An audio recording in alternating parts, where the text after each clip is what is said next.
What up, YouTube? This is Steven, and welcome back to another video.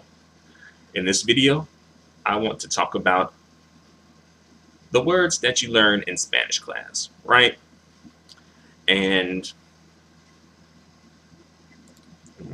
where I'm coming from with this video is you may have noticed, depending on how long you've studied Spanish, that oftentimes the words that you're taught in class aren't necessarily the words that you actually use when you're outside of the classroom, right? So where I'm coming from with this video is, I want to just talk about the words that you learn in Spanish class versus the words that are actually used outside of Spanish class, okay?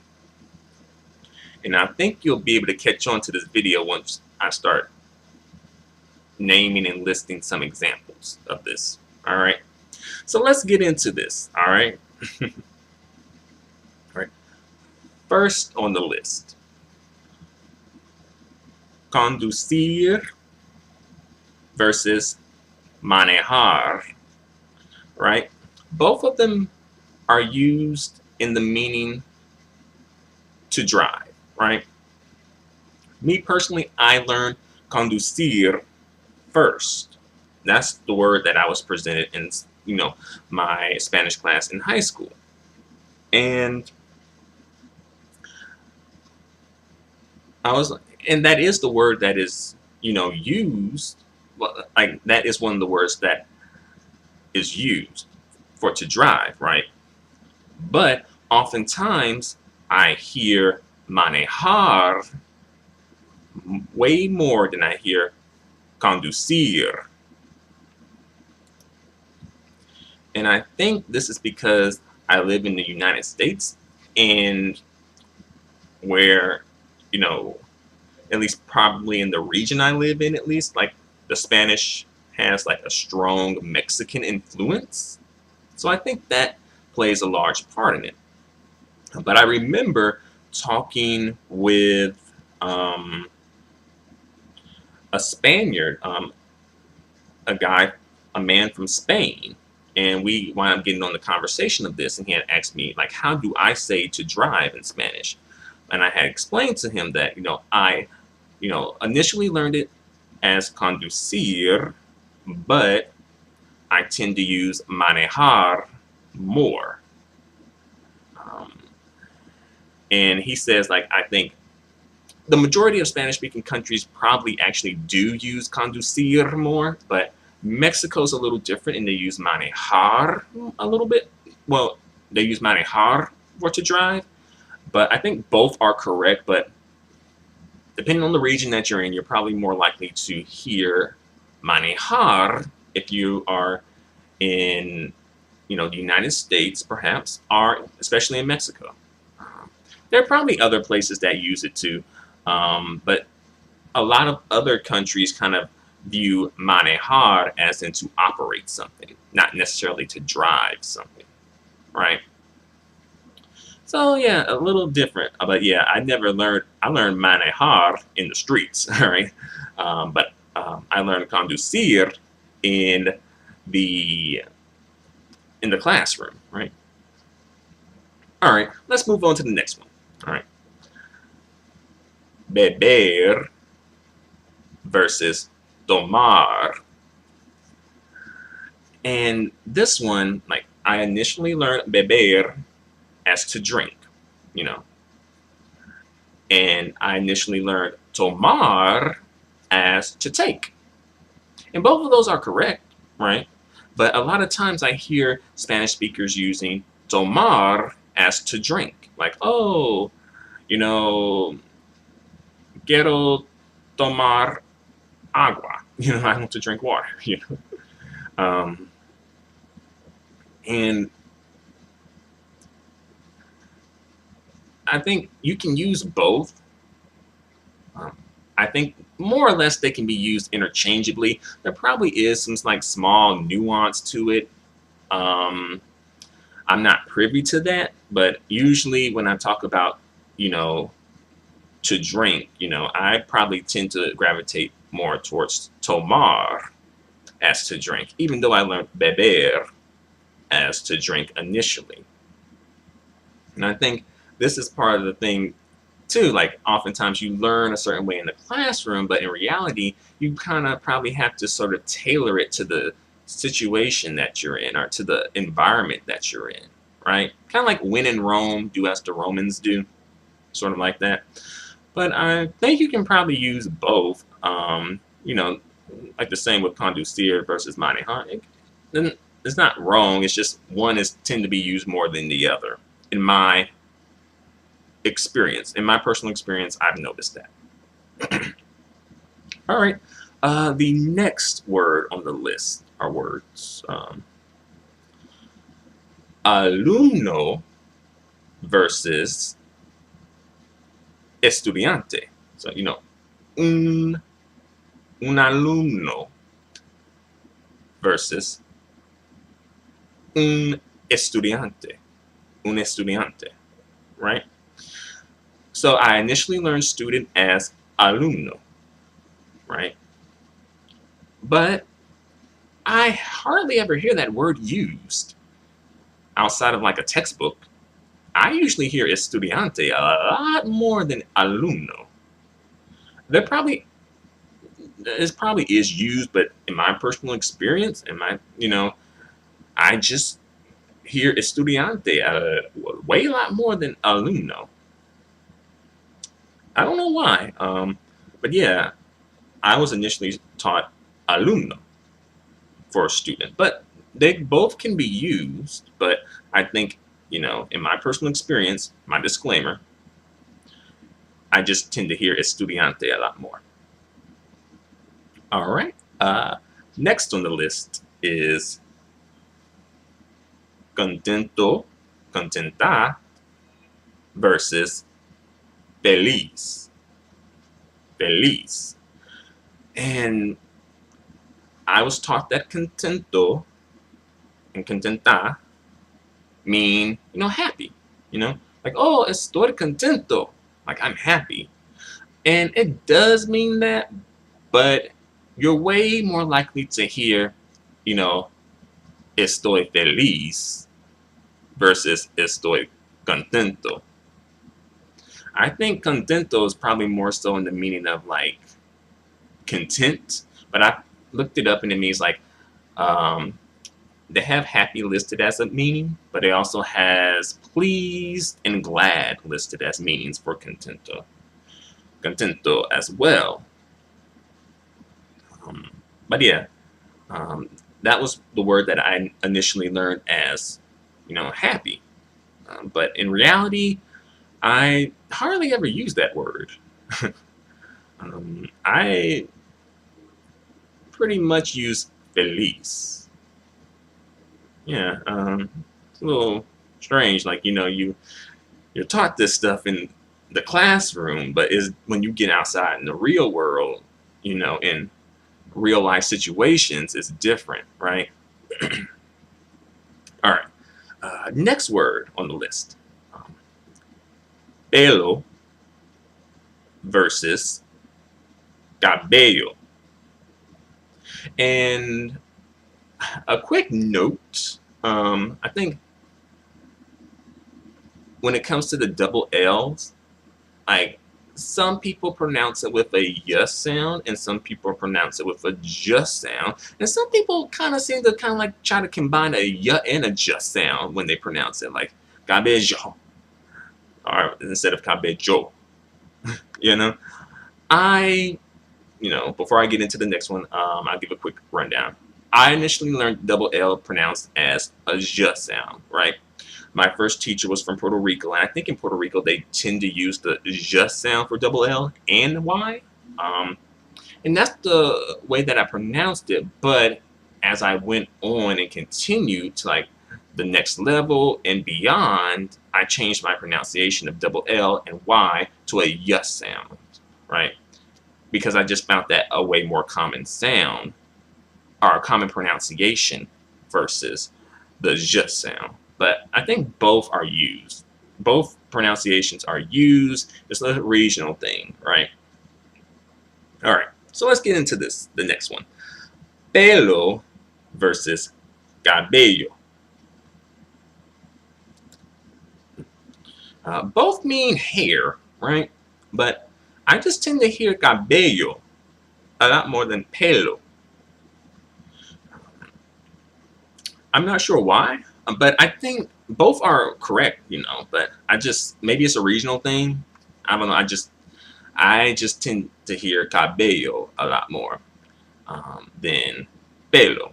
And I know some people might kind of like confuse cabello with caballo, but yeah, caballo is a horse and cabello is hair.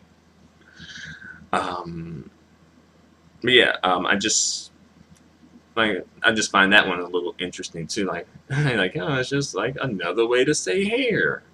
Because in English, I think hair is pretty much hair. I don't think we have any other words to say hair. So it's just a little interesting. That's all. All right. Next on the list is Buh Bear versus Regresar. And I initially learned Buh Bear as to return, like to go back to some place, or um, to go back, as in to return, to go back, right? um, and I guess I tend to hear regresar a little bit more than Buh Bear, but I think I've heard both, to be honest, to be fair. I've heard both. But I guess maybe in the region that I'm in, I guess I tend to hear Buh Bear a little bit more. Sorry. I tend to hear regresar a little bit more than Buh Bear. And I'm not sure why that is. I guess it's just a regional thing, perhaps. But both are valid. You can use both. One's not wrong and the other's correct. Like, both are correct. You can use both. And I do see Buh Bear come up. More so I see it versus I hear it, but both can be used. I guess for me, I would tend to gravitate towards regresar a little bit more, because one, I hear it more often. Two, the conjugation is easier. I don't have to do like the stem change. And the same with conducir versus manejar. Like, it's easier for me to use manejar because there's no, it's a regular verb, right? Same with regresar. It's a regular verb. I don't have to do any fancy conjugations or stem changes or anything like that. So that's another reason why I would gravitate towards those words. All right. Let's see. Next on the list, and I have my list over here, just in case you're thinking, like, why are you looking over there? All right. All right. Next on the list is la frase versus la oración, meaning sentence, right? I think I may have been taught like la frase was sentence, and it is, but I tend to hear la oración a little bit more, well, a lot more, than la frase. I don't know why. But yeah, and I think la oración can also be used as a prayer too. And I think la frase can also be used as phrase. And I think I tend to use la frase a bit more as like a phrase versus a sentence. But I think they both can be used as sentence. But I just tend to hear la oración more as sentence. All right. All right. Next on the list is okay, you know, el coche versus el carro.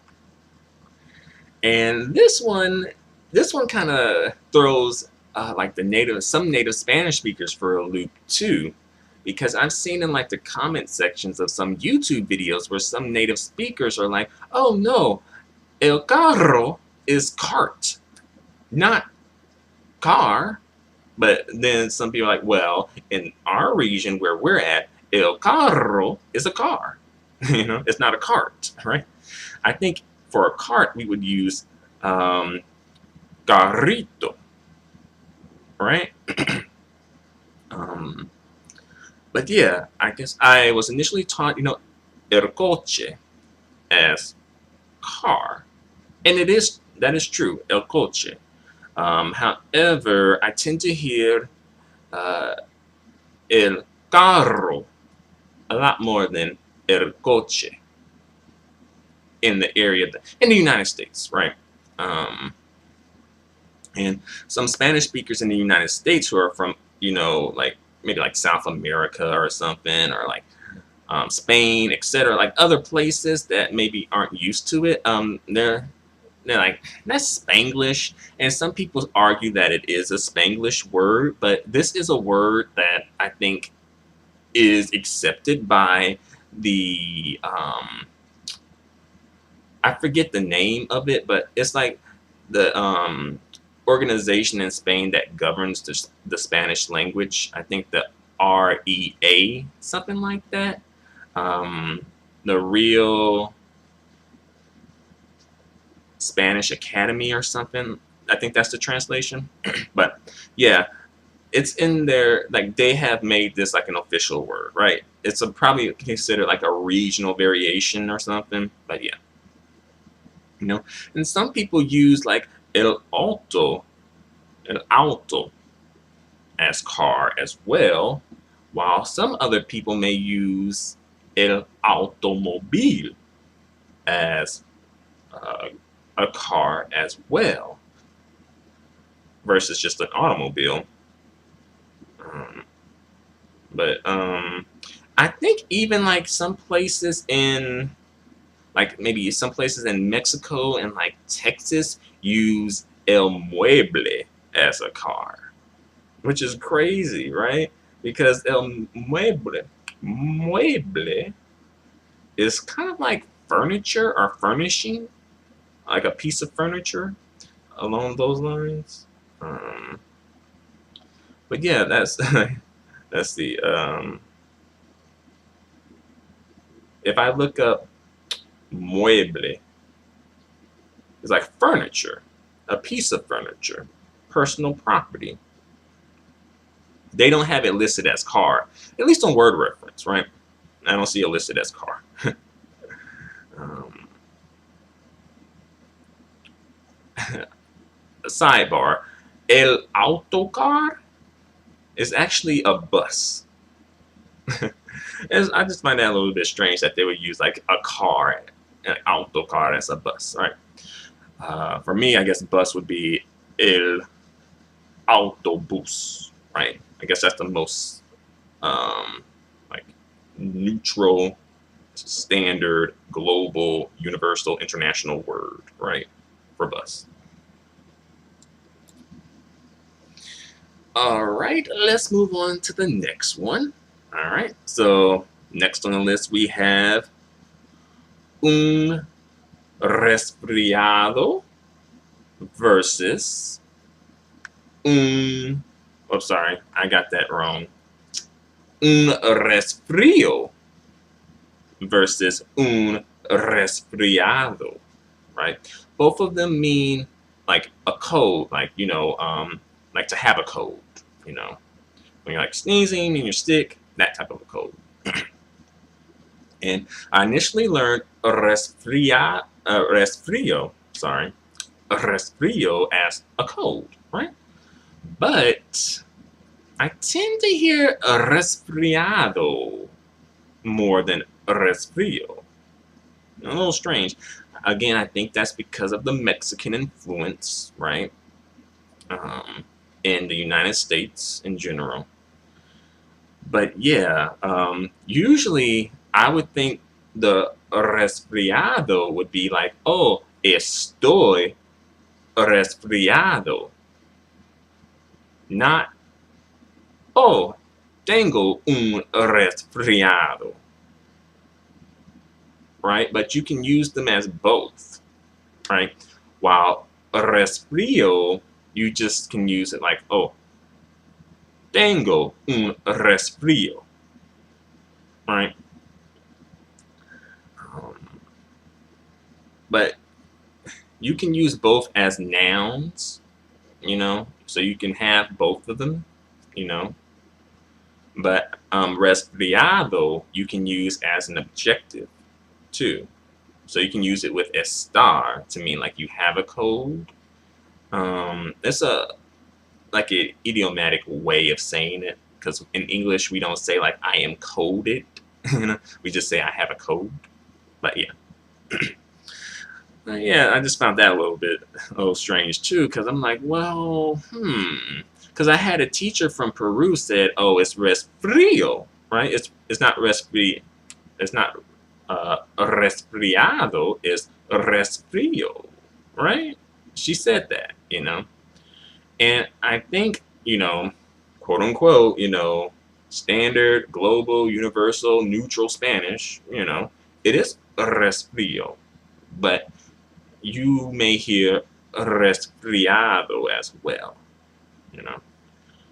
Both, I believe, are considered standard. But it's just a little strange. All right. So the last word on this list is very interesting. All right. Una gaseosa versus un refresco. In the meaning of soda, I initially learned una gaseosa as soda, right? But I tend to hear refresco as soda much more than gaseosa. I don't think I've ever heard gaseosa used as soda. I've always heard refresco. Yeah. So, and I was taught that like probably maybe like my very first year of Spanish, right? My very first Spanish class, I was taught that. And I guess it's used somewhere, but I've never heard it used. But yeah, I guess I don't know. Yeah, I guess in Mexico they do use I'm talking a whole nother word. Refresco, right? And again, the Mexican influence, and I think the Mexican influence, because Mexican Spanish, does tend to, be a bit more unique versus other countries. But then again, all countries kind of have their own unique take on it, of course. But yeah, the Mexican influence, I think that plays a part in it. So, and I think a lot of the examples that I listed, that was the factor, at least for me in the United States, right? In the Spanish that I hear, whether it's I'm hearing it spoken, in person or on television or on radio, in reality, the words that I listed, I tend to hear, right? Versus the words that I learned in school, which I may sometimes hear and sometimes even a few times may not hear much at all, But this is a very interesting topic. I'm going to bring this video to a close now because I've gone on long enough. But what do you guys think? Have you experienced this? Can you relate to some of these examples that I've listed? Did I miss some? I'm sure I did. Feel free to let me know some that you've noticed in your experience, right? So thanks a lot for watching. Adios and goodbye for now.